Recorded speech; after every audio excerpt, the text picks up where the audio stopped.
Eh bien, bonjour à tous. Nous sommes aujourd'hui ensemble pour réfléchir sur les rapports entre la méritocratie et la démocratie. Et donc, nous nous appuierons sur la pensée d'un philosophe américain contemporain, Michael Sandel. Dans les universités américaines les plus prestigieuses, comme Yale ou Stanford, les enfants des riches donateurs ou des anciens élèves peuvent être admis avec des résultats moyens en lycée. Les autres jeunes gens doivent passer des tests standardisés et les élèves s'y préparent en multipliant les entraînements dans des écoles privées au prix très élevé. Une autre manière d'entrer dans ces universités est d'être un athlète qui garantira la réputation de l'université dans laquelle il entrera. Il faut donc avoir pratiqué, durant sa jeunesse, un sport à très haut niveau. Mais afin de démocratiser l'entrée dans les meilleures universités américaines, certaines ont établi des quotas de manière à mélanger les étudiants, quelles que soient leurs origines ethniques, être asiatiques, hispano-américains ou afro-américains. Des bourses sont accordées aux étudiants pauvres qui ne peuvent payer le prix de ces prestigieuses universités. C'est ainsi que la femme du président Obama, jeune fille née dans un milieu ouvrier, a pu par un travail acharné et grâce à son intelligence s'élever très haut dans la hiérarchie sociale. L'évolution des universités américaines montre qu'elles ont cherché à remplacer le droit d'y entrer par la naissance, être riche et blanc, sans nécessairement être doué ni travailleur, par le droit d'y entrer en le méritant. Quelle que soit l'origine sociale ou ethnique, les jeunes gens peuvent être admis s'ils sont doués et travailleurs. Les universités cherchent ainsi à établir la justice en suivant l'adage « à chacun selon son mérite ». On ne doit plus acheter son admission, seuls les jeunes gens méritants doivent être admis. Nous pourrions supposer que les universités forment une élite. Le mot élite, selon son étymologie latine, signifie ce qui est choisi, trié ou élu. C'est une minorité de personnes qui sont dignes d'être choisies. Les personnes appartenant à l'élite seraient méritantes. Il existerait une hiérarchie sociale, non pas fondée dans la noblesse ou la caste, mais dans le mérite. Mais la difficulté pour entrer dans les universités américaines pose la question de ce que signifie le mérite. Le mérite veut à la fois dire qu'une personne est douée, par exemple pour les mathématiques, le violon ou l'athlétisme. Et le mérite signifie aussi que la personne a fait des efforts, qu'elle a travaillé pour développer ses dons. L'étudiant admis est donc celui dont on peut croire qu'il est doué et a beaucoup travaillé. Lorsque le mérite est la condition pour accéder aux positions les plus élevées dans la hiérarchie sociale, il donne naissance à ce qu'on appelle la méritocratie, c'est-à-dire, selon l'étymologie, le pouvoir du mérite. Cratie, pouvoir, mérite. Le mérite mêle la compétence qui peut être innée, par exemple le don pour les mathématiques, avec la vertu, c'est-à-dire l'effort pour accomplir ce qui est bien. Le travail plutôt que la paresse. Le mérite joint l'efficacité de la compétence à la justice. Il n'est pas seulement l'explication d'une hiérarchie sociale, mais il en est la justification. Il serait juste de donner à chacun selon son mérite. Nous pouvons observer le développement de la méritocratie dans les démocraties. Quelle en est la raison? La démocratie signifie, selon son étymologie, le pouvoir du peuple, démocratie. Elle a pour principe la liberté et l'égalité. Chaque citoyen peut participer au pouvoir politique et accéder à toutes les positions sociales selon ses compétences. La méritocratie exige, elle aussi, la liberté et une forme d'égalité. Elle est la liberté de se faire soi-même en développant ses dons par son travail. C'est le self-made man, enfin, mon accent est déplorable, américain. Donc, le se faire soi-même américain dans l'égalité des chances, c'est-à-dire dans la concurrence de chacun contre chacun, selon des règles communes. L'égalité des droits, chacun peut aller à l'école, garantit l'égalité des chances. Chacun peut réussir à entrer dans la meilleure université. Ce n'est plus le fils de monsieur le comte qui est admis, mais n'importe quel citoyen doué et travailleur. L'aristocratie de l'Ancien Régime, en Europe, est remplacée par la méritocratie. Si le pouvoir, c'est-à-dire le sommet de la hiérarchie sociale, appartient à ceux qui le méritent, la méritocratie est donc liée à la démocratie libérale, selon laquelle nous devons défendre l'égalité des droits et non des faits.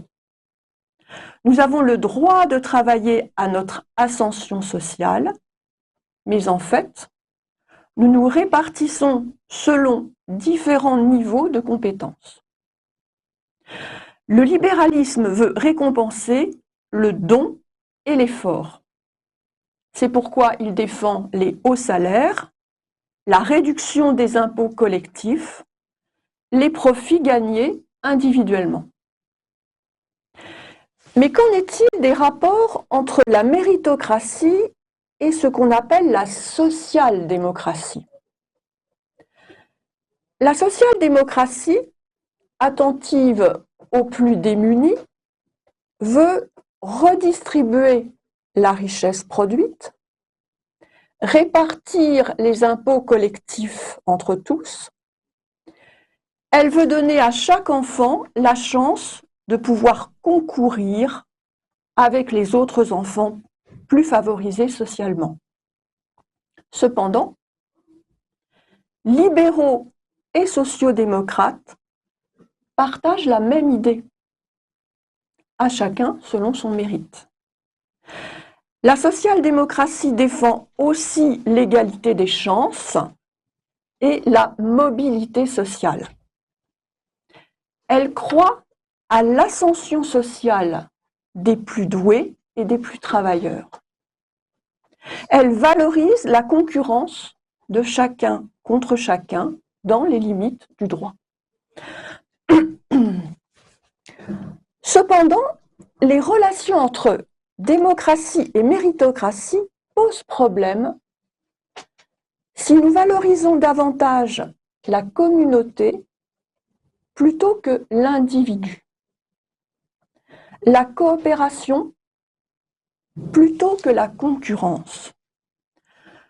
Une société méritocratique ne favorise-t-elle pas l'individualisme en insistant sur le « à chacun » selon son mérite? Ne conduit-elle pas à l'égoïsme, à la lutte des uns contre les autres et donc à la division sociale? L'adage « que le meilleur gagne » paraît de bon sens. Mais que signifie le meilleur? Les plus compétents sont-ils au service de la communauté ou servent-ils leur propre intérêt? Les meilleurs sont-ils les plus vertueux ou les plus qualifiés dans un domaine de connaissance? La méritocratie nous conduit à nous demander ce qu'est une vie bonne pour un citoyen et un homme. La méritocratie est-elle compatible avec un esprit de coopération et de solidarité, avec l'humilité et la modération nécessaires à la vie sociale? Alors, dans une première partie, nous expliquerons comment la démocratie peut conduire à la méritocratie en compensant les inégalités sociales par la mobilité sociale et la possibilité d'ascension sociale pour chacun. Dans une deuxième partie, nous expliquerons pourquoi la méritocratie n'est pas démocratique quand elle développe l'individualisme et fragmente la société. Enfin, nous chercherons, troisième partie, quelles sont les sources philosophiques et religieuses de la notion de mérite? Qu'est-ce que nous méritons par nos talents et nos efforts? Devons-nous exiger que ceux-ci soient récompensés? Doivent-ils être valorisés dans notre propre intérêt? Ou bien devons-nous reconnaître que nous avons beaucoup reçu avec humilité et gratitude, afin de nous mettre au service des autres hommes? La question des rapports entre démocratie et méritocratie a par conséquent un enjeu moral. La méritocratie est-elle un bien commun à rechercher dans un État politique? Donc, première partie. Tout d'abord, nous tenterons d'expliquer comment la démocratie peut conduire à la méritocratie. La démocratie institue une égalité de droits entre les citoyens d'un même État.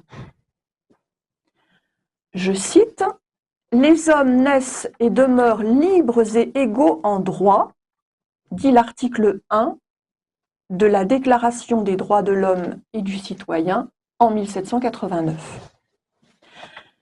La Déclaration des droits de l'homme et du citoyen n'institue pas une égalité de fait.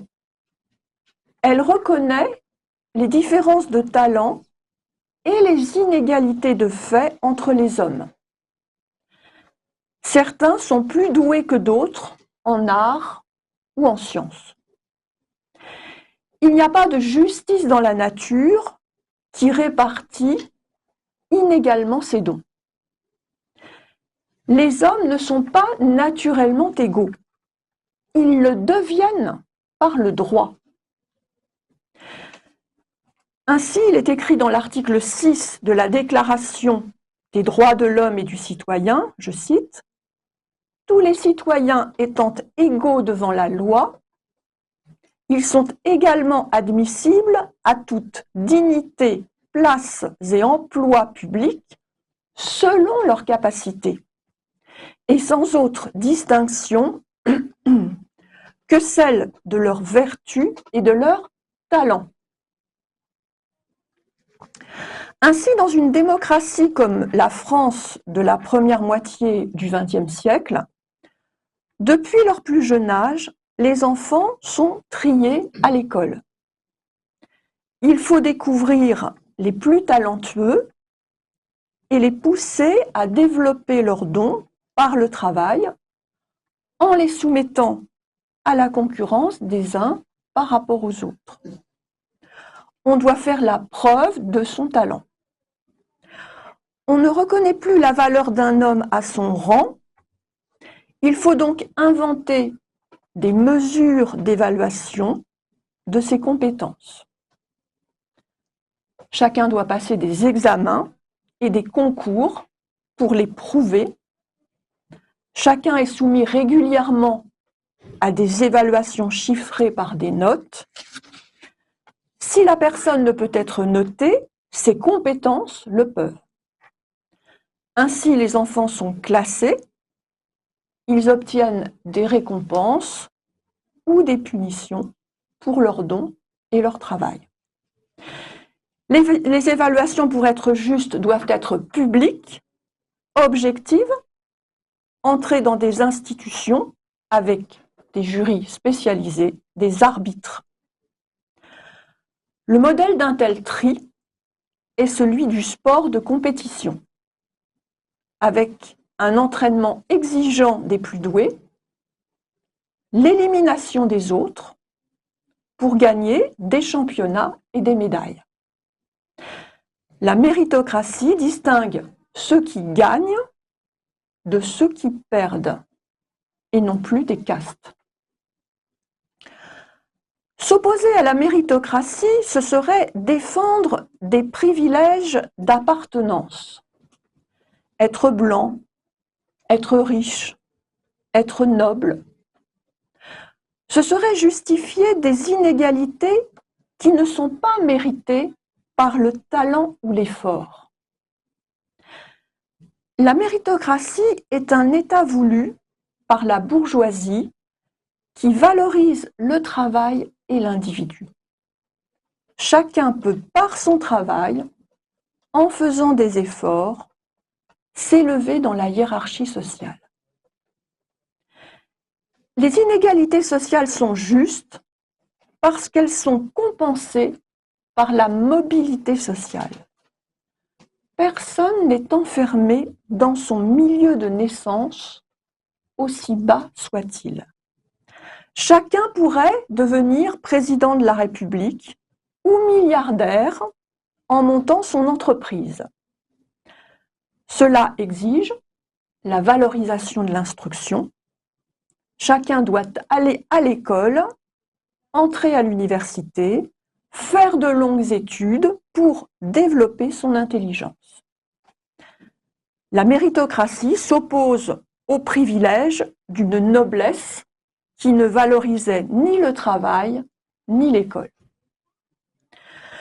Dans La recherche du temps perdu, Proust oppose dans la France du début du XXe siècle le salon des Guermantes, ouvert à la seule noblesse, et celui des Verdurins, riches bourgeois, ouvert au seul talent des sciences et des arts. Peu à peu, les Guermantes sont contraints d'ouvrir leur salon à la bourgeoisie riche et talentueuse. On valorisait auparavant le raffinement d'une noblesse, opposée à la vulgarité de ceux qui ont fait de l'argent mais pourraient avoir mauvais goût. La distinction se fait à présent selon d'autres critères. Monsieur le comte est un imbécile, alors que telle petite actrice est devenue, par son talent et son travail, une vedette qu'on veut dans son salon. L'un des personnages de Proust, Robert de Saint-Loup, renie sa noblesse en fréquentant la petite Rachel et en vantant les talents de celle-ci au théâtre. La méritocratie peut être interprétée comme une pensée selon laquelle, dans l'humanité, naissent des génies. Ils sont à distinguer par leurs dons du commun des mortels. L'homme n'est plus seulement le membre de sa cité, il est unique. Il signe ses œuvres s'il est un artiste. Il manifeste son originalité et donc une sorte de singularité. Tout cela en dehors d'une appartenance communautaire. Il se déplace dans toute l'Europe. Il n'est pas attaché à sa patrie. Il est mobile. Ce qui est valorisé est la reconnaissance par-delà les frontières. La notion de génie se développe avec la valorisation de l'instruction et de la science pendant le siècle des Lumières. La sécularisation de la société occidentale conduit à remplacer la création divine et la sainteté par celle du génie créateur de l'individu cultivé. La démocratie reconnaît ce qu'elle appelle ses grands hommes dans un panthéon, et l'immortalité appartient à la célébrité du génie et au monde terrestre. Pour mieux comprendre les relations entre démocratie et méritocratie, rappelons que la démocratie est née de révolutions ou de réformes selon l'esprit desquelles il faut rompre avec des traditions devenues désuètes. Le passé n'est pas la seule source dans laquelle puiser un modèle à imiter.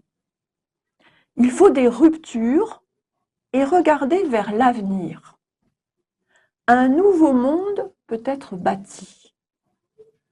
On peut changer ou refaire le monde. Rien n'est immuable, tout est en mouvement. Il faut être mobile et novateur. La tradition est une entrave, un immobilisme à condamner. La nouveauté est valorisée. Elle est pensée comme la condition du progrès. La méritocratie serait une société mobile, innovante, porteuse de progrès, qui se projette dans l'avenir, ouverte à toutes les bonnes volontés. Elle serait un projet, se jeter en avant, et non un héritage. La rupture avec le passé prend la forme de la mode, c'est-à-dire de la volonté de changer sans cesse sa manière de vivre pour rompre avec le passé et se singulariser tout en manifestant une distinction, celle de ceux qui avancent, rejetant ceux qui reculent ou qui retardent. S'opposer à la méritocratie, ce serait aussi porter atteinte à la démocratie en la confondant avec l'égalitarisme. Ce serait confondre l'égalité de droit et l'égalité de fait. L'égalitarisme veut supprimer toutes les inégalités sociales et toute hiérarchie.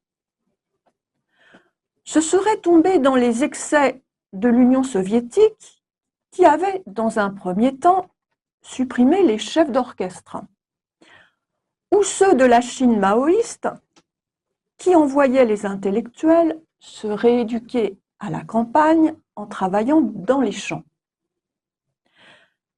La Révolution française ne reconnaît pas des génies comme André Chénier, Condorcet, Lavoisier, puisqu'elle les condamne à mort. Dans la méritocratie, il faut donc maintenir des inégalités sociales. Cependant, dans une démocratie, pour réaliser l'ascension du bas vers le haut et garantir l'égalité de tous, on ne peut accéder au pouvoir qu'en étant élu selon une majorité chiffrée. Mais la quantité des voix fait-elle leur qualité? La question se pose de savoir si le meilleur candidat est ainsi désigné, ou si, comme le pense la méritocratie, il faut confier le gouvernement aussi à des experts pour ne pas tomber dans le populisme et la démagogie. c'est-à-dire accorder au peuple ce qu'il désire contre son intérêt. Dans les institutions juridiques françaises, sont tirés au sort les citoyens, qui seront les jurés, pendant le procès. Cette procédure, déjà instituée dans la Grèce antique, à Athènes, conduit-elle à constituer le meilleur des jurys? Ne faut-il pas, comme en France, accompagner le jury de la compétence du juge? Selon la méritocratie, les inégalités sociales seraient justes car elles bénéficieraient autant à la communauté qu'à l'individu. C'est l'idée que la richesse produite par quelques-uns profiterait ensuite à tous. C'est aussi l'idée que ceux qui ont du génie mettront leur talent au service des autres hommes. C'est ainsi que le philosophe américain Rawls, dans son livre Théorie de la justice, en 1971, justifie les inégalités sociales tout en maintenant l'égalité de droit. Les inégalités de talent ou d'effort sont parfois arbitraires, autant que les inégalités de naissance dans telle ou telle classe sociale, mais elles peuvent être justifiées quand elles bénéficient à tous. Dans la France contemporaine, on utilise l'image des premiers de cordée tirant les suivants vers le haut.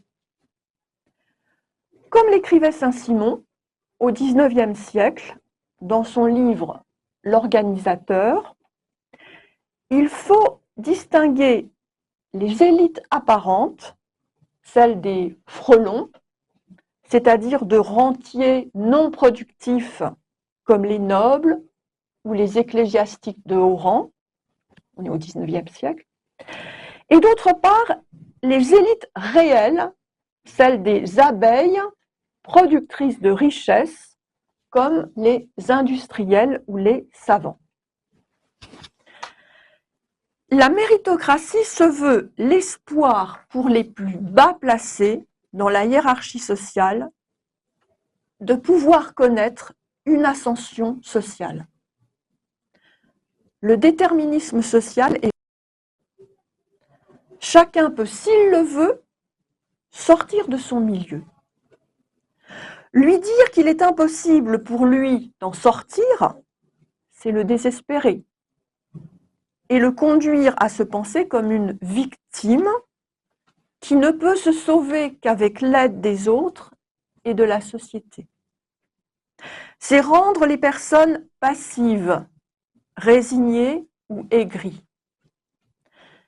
La méritocratie conduit donc à penser qu'il existe des inégalités justes et que l'égalité est l'équité, c'est-à-dire tenir compte de ce qui est particulier dans chacun, c'est-à-dire donner à chacun selon son mérite, donc selon une certaine inégalité, mais dans l'intérêt de celui qui l'a mérité par son talent et son travail, et dans l'intérêt général.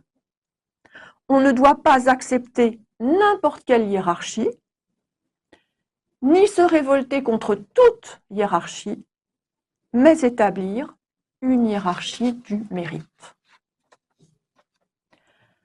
Dans une deuxième partie, nous souhaiterions expliquer pourquoi la méritocratie peut au contraire être non démocratique en constituant des inégalités sociales injustes.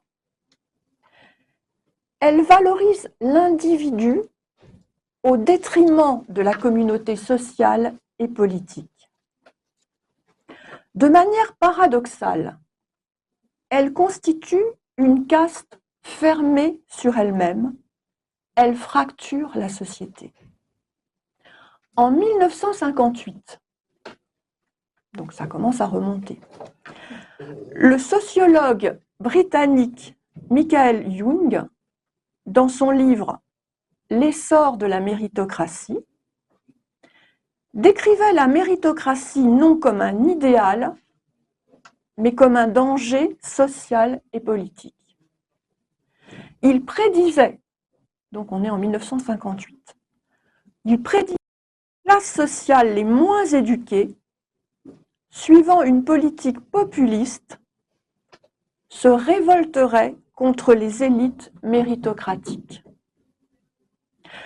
Dans l'article 6 de la Déclaration, il est écrit que la différence entre les citoyens est établie selon les capacités, j'ai cité tout à l'heure, et sans autre distinction que celle de leurs vertus et de leurs talents.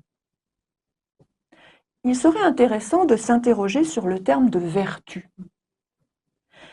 L'élite républicaine est-elle celle du talent et du travail, ou est-elle une élite morale? Le talent et le travail d'une part, la moralité ou le civisme d'autre part, vont-ils nécessairement ensemble? Rappelons que dans la Déclaration, les hommes sont inséparables les uns des autres, car ils forment un peuple, une nation, c'est-à-dire la reconnaissance de l'appartenance à un même État sous des lois communes établies par le peuple, pour le peuple, dans l'intérêt général. Dans la Déclaration, comme dans le contrat social de Rousseau, philosophe du XVIIIe siècle, il est écrit que la loi est l'expression de la volonté générale, c'est-à-dire du peuple. Les citoyens, selon la Déclaration, forment, je cite, un corps social dont ils sont, je cite, membres. Ainsi, dans un corps vivant, les membres ne peuvent être séparés les uns des autres. Ils dépendent les uns des autres.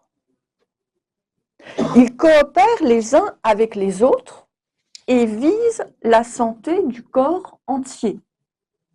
Ils ne peuvent être séparés sans dépérir, ni sans nuire à l'ensemble du corps. Votre main toute seule.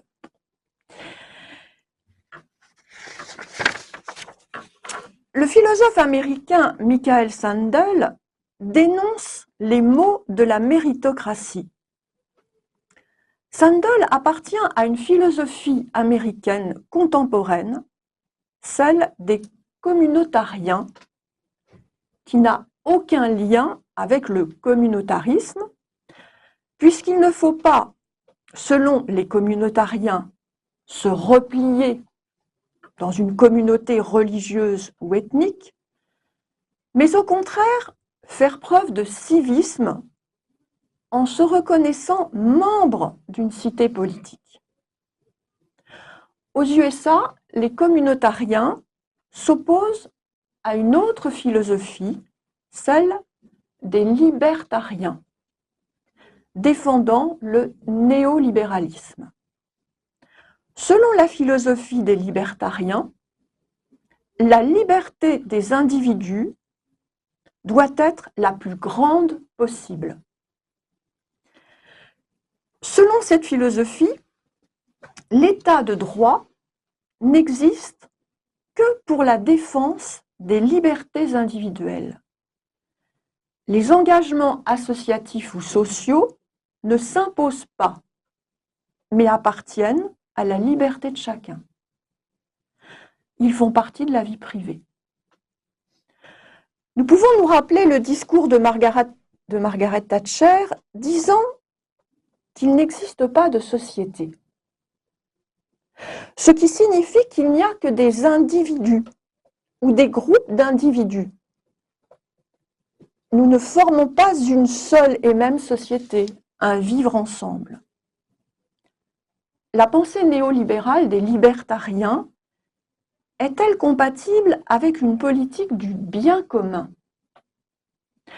Sandel, suivant Aristote, philosophe grec du IVe siècle avant Jésus-Christ, pense que nous ne pouvons être humains qu'en appartenant pleinement à la vie politique et en visant le bien commun. Nous observons, écrit Sandel, dans le monde occidental de la méritocratie, une fracture sociale qui ne cesse de grandir. Les élites vivent dans un monde à part. Elles ont leurs écoles, leurs hôpitaux, leurs quartiers, leurs lieux de divertissement et de vacances, leurs transports. Il est difficile de se comprendre quand la mixité sociale n'existe plus et quand on ne partage plus rien. Le paradoxe est que les élites semblent se soucier des plus démunis quand elles leur proposent de les aider par des allocations en tout genre. En France, un revenu minimum pour survivre, des allocations chômage, des aides pour se loger, des bourses pour les enfants. Pourtant, on observe que les pauvres se tournent politiquement vers des partis néolibéraux, comme les républicains aux USA, et se détournent du parti démocrate. En Grande-Bretagne, déçus par les travaillistes, ils se tournent vers l'extrême droite. En Allemagne, en Italie, en France, ils votent pour l'extrême droite. Il ne semble pourtant pas dans l'intérêt des plus démunis de soutenir la politique de Trump contre la politique de santé d'Obama. Les élites méritocratiques prennent conscience d'un danger politique lorsque les partisans de Trump prennent d'assaut le Capitole, que les Britanniques se replient sur eux-mêmes en quittant l'Europe, que l'Arc de Triomphe est vandalisé en France pendant la révolte des Gilets jaunes. Que s'est-il passé? Pourquoi la social-démocratie est-elle moins défendue par les milieux populaires que le néolibéralisme? Pour le comprendre, il faut se rappeler les discours politiques de partis se voulant démocrates et à l'écoute des plus démunis. Il est paradoxal de prétendre défendre les plus démunis et d'entendre Hillary Clinton, du Parti démocrate, nommer les citoyens pauvres des USA votant pour Trump, je cite, « les déplorables ». Les plus pauvres ne demandent pas seulement une aide économique, ils veulent ne pas être méprisés. Chacun d'entre nous ne peut se contenter d'être assisté par la société. Il se sent autant abandonné que si on ne se souciait pas de lui. Les allocations apparemment généreuses, comme celles des chômeurs, ne vont-elles pas permettre de nous désolidariser de ceux qui les reçoivent en ne leur donnant pas une place dans la société? Chacun a besoin de reconnaissance sociale, d'estime. Si je suis un cow-boy du Texas, je sais que les employés de Wall Street me méprisent. Je me tourne alors vers quelqu'un qui, comme Trump déclare, je cite, « J'aime les personnes non éduquées ». Cela ne signifie pas qu'il faut défendre l'ignorance, mais que celui qui n'est pas instruit doit avoir sa place dans la société. Les élites républicaines observent que loin derrière elles, leurs concitoyens s'enferment dans leur village ou leur région, dans l'immobilisme, sont attachés à de vieilles coutumes en refusant de travailler le dimanche ou en suivant des horaires flexibles, ne veulent pas aller à l'école et échouent dans la poursuite d'études longues. Ils préfèrent les stands de tir aux livres et aux musées. Ils sont bien dans leurs chaussons ou autour du barbecue avec leurs voisins. Les élites méritocratiques sont alors conduites à prononcer des mots durs. Ces gens sont arriérés, paresseux. Ils ont l'esprit fermé. La preuve de cette fermeture d'esprit est que ces gens sont xénophobes, racistes, contre le féminisme, homophobes. Mais pourquoi le sont-ils?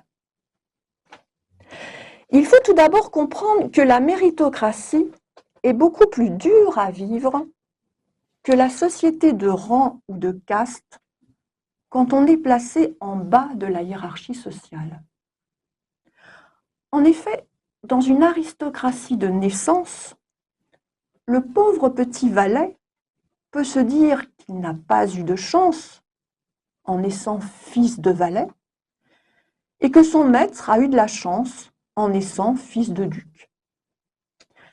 Il peut croire en son intelligence et se dire qu'en d'autres circonstances, il aurait réussi à montrer ses talents et à monter dans la hiérarchie sociale. Dans la méritocratie, le pauvre est démuni par le manque d'argent, mais de plus, il est méprisé parce qu'on l'accuse d'être responsable de sa pauvreté. Le riche, le puissant sont des gagnants. Ils méritent leur position sociale élevée et l'estime sociale. Le pauvre est un perdant. Il n'a pas compris les règles du jeu. La méritocratie conduit à l'orgueil des puissants et à l'humiliation des faibles. C'est l'humiliation plus que la pauvreté que ne peuvent supporter les plus démunis. C'est donc l'humiliation qui peut conduire les plus démunis à la xénophobie ou au racisme ou à la stigmatisation des minorités sexuelles ou à bafouer le droit des femmes. En effet, s'il y a des Noirs et des Juifs au-dessous de moi, cela m'élève dans la société. La xénophobie peut être une demande d'estime sociale plutôt qu'une haine véritable. L'humiliation s'explique par le sentiment de ne plus appartenir à la nation, d'être relégué comme un citoyen de seconde zone. Pour satisfaire un besoin d'appartenance et de reconnaissance, les milieux populaires s'enferment dans le communautarisme sous la forme du nationalisme. L'Amérique d'abord, la France aux Français, la Grande-Bretagne contre l'Europe. Elle donne naissance à l'intérieur des États au fondamentalisme religieux. C'est la manière pour les humiliés de cultiver l'entre-soi et d'être reconnus. Le seul remède est de comprendre avant de juger avec mépris. Comment donner à chacun l'estime sociale dont il a besoin? La social-démocratie n'y parvient pas mieux que la démocratie néolibérale parce qu'elle ne reconnaît comme élite que ceux qui, dit-elle, sont intelligents. Elle entend par intelligence seulement un type d'intelligence, les capacités intellectuelles de faire de longues études pour s'adapter à une société marchande et financiarisée. C'est pourquoi elle valorise les sciences et les techniques. L'intelligence est la capacité de s'adapter. Elle peut signifier aussi des capacités pratiques concrètes, comme la plomberie, ou des capacités d'empathie pour les autres, dans le service à la personne d'une aide-soignante ou d'une puéricultrice. Ces métiers ne sont pas fortement rémunérés, ni reconnus socialement. Autrement dit, ceux qui assument ces métiers ne sont pas estimés, ils sont relégués dans la pauvreté et le mépris. L'intelligence des élites méritocratiques n'est pourtant pas plus grande puisqu'elle est moins une intelligence hors du commun que celles qui se conforment à un ordre social, à une époque, dans un lieu déterminé. Au Moyen Âge, ou bien dans la jungle, la capacité de spéculer en bourse n'est d'aucune utilité. C'est ce que montre le film Sans filtre, Palme d'or au Festival de Cannes de 2022, un bateau de croisière ayant fait naufrage. Ce sont les domestiques qui assurent la survie des riches passagers échoués sur une île apparemment déserte. Pendant la pandémie, les personnes les plus utiles n'ont pas été celles qui sont les mieux reconnues socialement. Ce qu'on entend par intelligence, aujourd'hui, est la capacité de se vendre cher sur le marché du travail contemporain. Le mérite est une question de hasard, celle d'un individu correspondant au marché du travail. Mieux vaut aujourd'hui être informaticien que savetier. N'est-ce pas être intelligent et méritant que de savoir s'adapter à la société? Mais faut-il s'adapter à toute société? Ou bien ne faut-il pas être capable de contester la société? Le conformisme est-il un signe d'intelligence? Les élites comprennent rarement qu'elles ne se sont pas faites seules, contrairement à ce qu'elles affirment. Quand nous faisons de longues études, c'est parce que nous avons eu des parents pour nous aider, une école.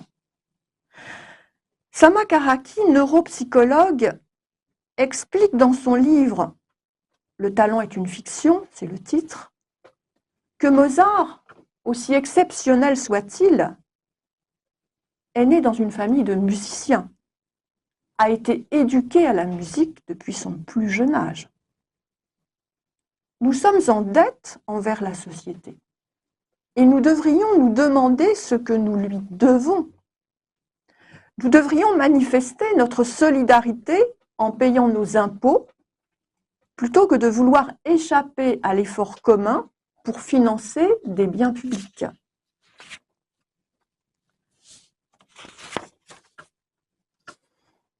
Le mal social auquel nous conduit la méritocratie n'est pas seulement la fracture sociale, c'est la dépolitisation des citoyens et la perte de l'esprit démocratique. Elle met la démocratie en danger en conduisant à la technocratie. Dans la méritocratie, il devient impossible de penser autrement que les élites au pouvoir sans être considérées comme stupides. La technocratie, selon l'étymologie du mot, signifie le pouvoir de ceux qui détiennent la technique. Les technocrates n'écoutent pas leurs adversaires politiques. Ils leur répètent que ceux-ci n'ont rien compris, qu'il faut leur réexpliquer. Il faut de la pédagogie, comme si les adversaires politiques étaient des enfants ignorants. Les opposants à la globalisation marchande, à la désindustrialisation en Europe, sont inadaptés, arriérés, en dehors de la réalité. Les réformes n'ont le plus souvent que peu de justification morale. Elles ont une explication économique. Le pouvoir des experts aurait la capacité de mettre les hommes d'accord sur des vérités scientifiques, de parvenir à un consensus. Mais la politique est plutôt, selon Sandel, le désaccord, le conflit suscitant des débats et des choix. Il n'y a pas de démocratie dans un État sans opposition.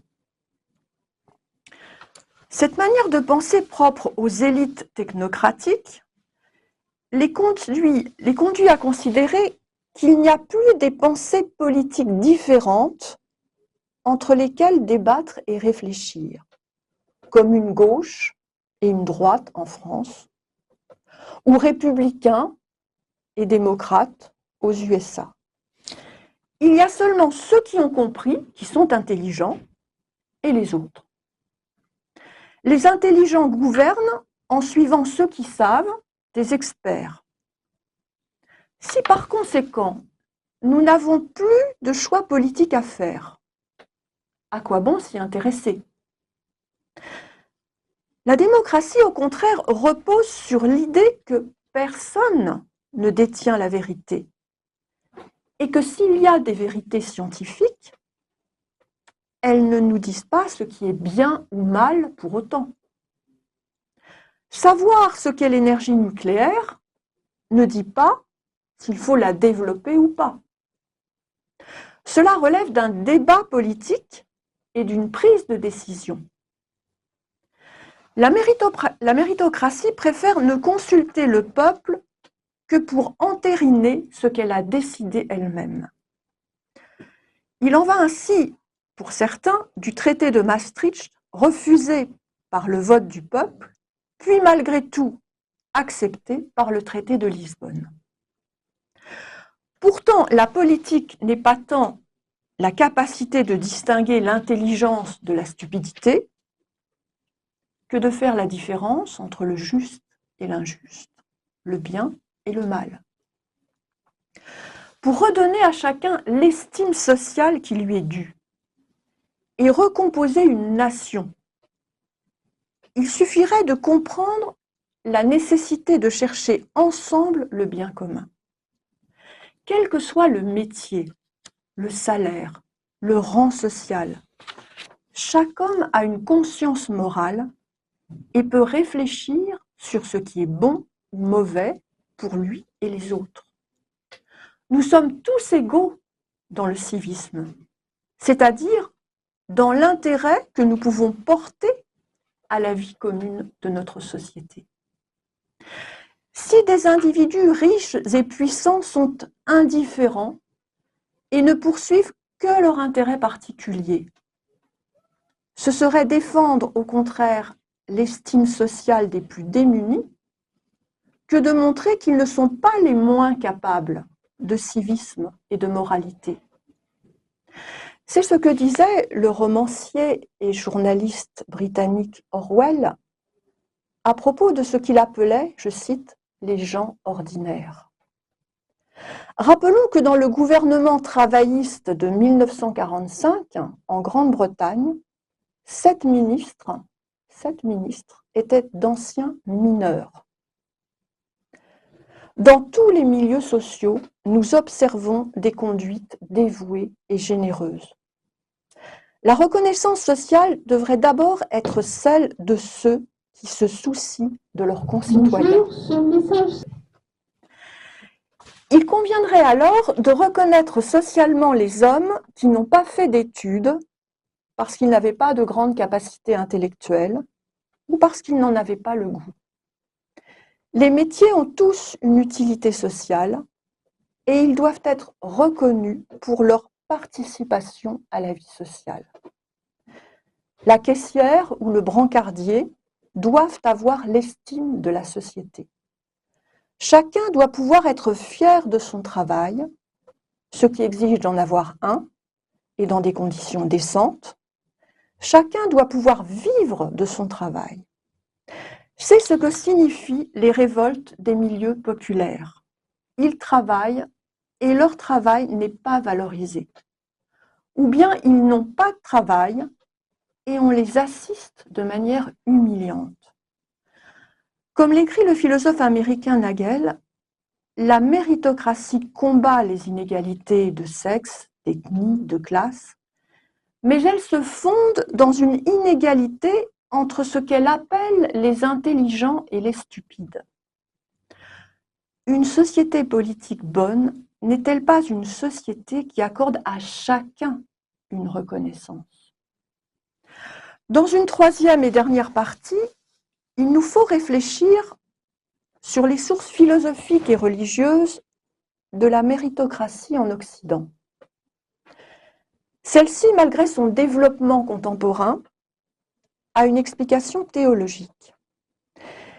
Elle est liée à une interprétation des textes bibliques chrétiens, conduisant à des pensées différentes sur les rapports entre ce que les théologiens appellent la nature et la grâce. Dans le christianisme, l'homme est créé par Dieu. Il ne se fait pas lui-même. Il a été créé avec une nature bonne, mais il a chuté en suivant la tentation du diable.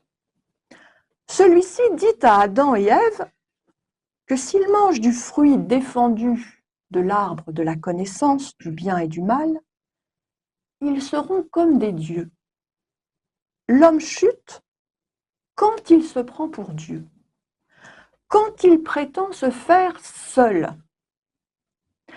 La chute conduit à la violence du crime entre les enfants d'Adam et Ève, Caïn et Abel.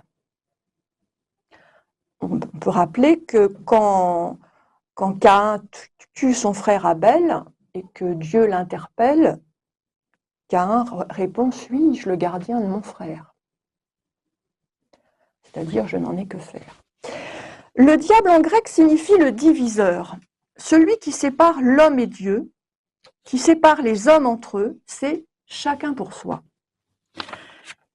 Il faut donc que l'homme soit sauvé par un autre que lui, selon le christianisme, qu'il obtienne son salut de Dieu en renonçant à se sauver par lui-même. C'est ce qu'on appelle la grâce, c'est-à-dire le don de Dieu. Cela signifie que l'homme, avec humilité, se reconnaît créé par Dieu, sauvé par Dieu, et non tout-puissant. Quelle est la relation de la méritocratie avec les rapports entre la nature et la grâce? La méritocratie, comme la conduite chrétienne, pose la question suivante. Est-ce que je mérite ce que je suis par mes seuls efforts, ou bien est-ce que je bénéficie de dons gratuits? Est-ce que je me suis fait seul, ou bien grâce à quelqu'un d'autre? Saint Augustin, philosophe et théologien du IVe siècle, s'oppose à l'hérésie de Marcion, selon laquelle chaque homme est le seul responsable de sa vie en ayant un complet libre arbitre. Au contraire, saint Augustin défend l'importance de la grâce contre l'orgueil des hommes. Nous n'avons pas le choix, nous sommes soumis à la volonté divine, ce qu'il appelle le serf-arbitre. Nous ne pouvons nous vanter d'avoir fait les bons choix, d'avoir accompli seuls de bonnes œuvres. La liberté n'est pas l'action de l'homme, mais l'accomplissement du bien commandé par Dieu. À l'idée de l'homme maître de sa vie s'oppose celle d'un homme humble qui reconnaît tout ce qu'il a reçu. Selon cette interprétation du christianisme, nous ne méritons rien. Tout nous a été donné. Qu'est-ce qui ne m'a pas été donné ? Demande saint Paul dans les Épîtres. Souvenons-nous du livre de Job dans la Bible. Job est un homme bon, pieux, et il est accablé par le malheur. Il perd sa fortune, ses enfants, il tombe malade. Sa réaction est de se plaindre et de demander à Dieu pourquoi il est malheureux puisqu'il ne l'a pas mérité.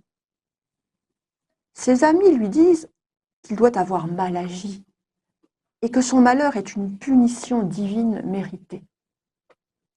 Pourtant, Dieu répond à Job qu'il ne peut rien comprendre au mystère de la création divine. Jésus, dans les évangiles, explique à ses disciples que si la tour de Siloé s'est écroulée en tuant des hommes, ce n'était pas pour les punir. Autrement dit, il n'y a pas de rapport entre le malheur des hommes et le mal accompli. Or, le néolibéralisme américain pense que les malades le sont par leur propre faute. Ils sont responsables de leurs addictions à la drogue, au tabac, à l'alcool, de leur obésité. Ils n'ont pas mangé de manière équilibrée. Ils n'ont pas fait de sport.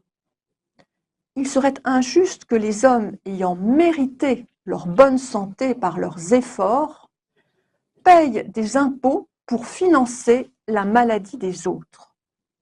C'est à chacun à prendre soin de soi pour assurer sa santé. Souvenons-nous des discours des républicains contre l'Obamacare. La maladie est le signe du péché. Les malades se sont mal conduits et doivent payer plus cher. L'État doit savoir distinguer les bons pauvres, par exemple des handicapés de naissance, qu'il faut aider, et les mauvais pauvres qui se sont mal conduits et auxquels l'État ne doit rien. Chacun est responsable de soi et non des autres. Chacun se construit et se développe seul. Mais qu'est-ce qu'être responsable ? Il nous faut cesser de penser que la pauvreté ou l'indigence sont des fautes morales et que la richesse et le pouvoir sont les effets d'une bonne conduite.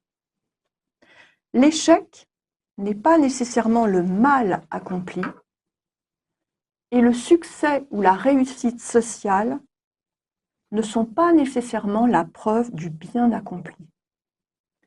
La méritocratie mélange dans la notion de mérite les compétences et la vertu.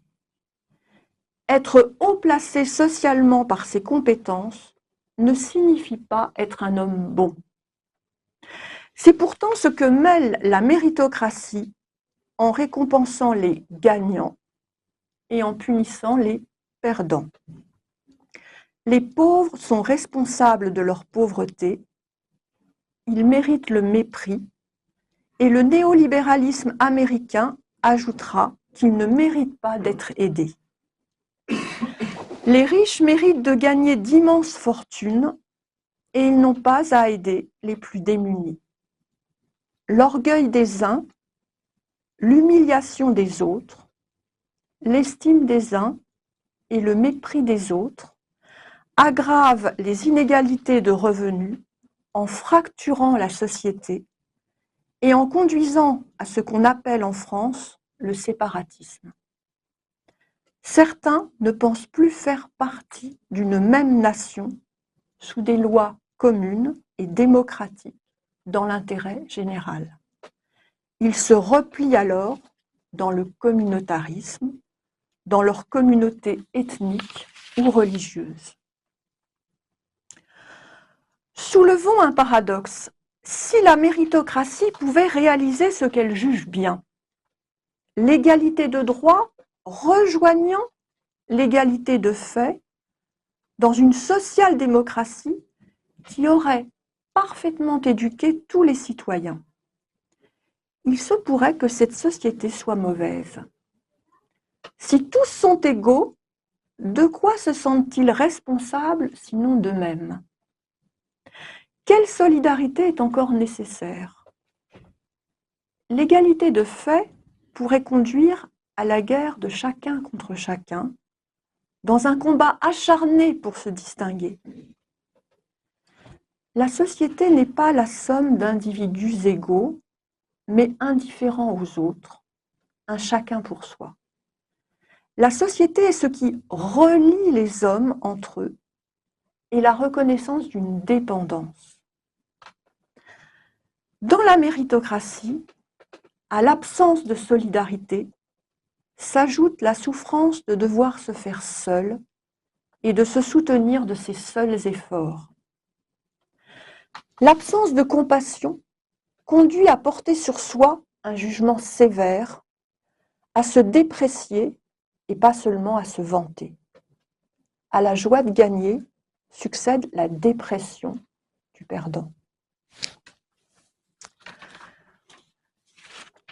En conclusion, pour nous donner une leçon d'humilité, rappelons ce que disait le président Obama en 2012. Si vous avez pu réussir, vous n'y êtes pas arrivé tout seul. J'ai toujours été surpris par les gens qui disent « c'est sans doute parce que j'ai été plus intelligent, c'est parce que j'ai travaillé plus dur qu'eux ». Si vous avez eu du succès, c'est parce que quelqu'un vous a aidé en chemin. Vous avez eu un très bon professeur à un moment de votre vie. Quelqu'un a investi dans les routes et les ponts. Vous avez peut-être une entreprise, mais ce n'est pas vous qui l'avez construite. Quelqu'un d'autre s'en est chargé. Je vous remercie. Et maintenant, les échanges.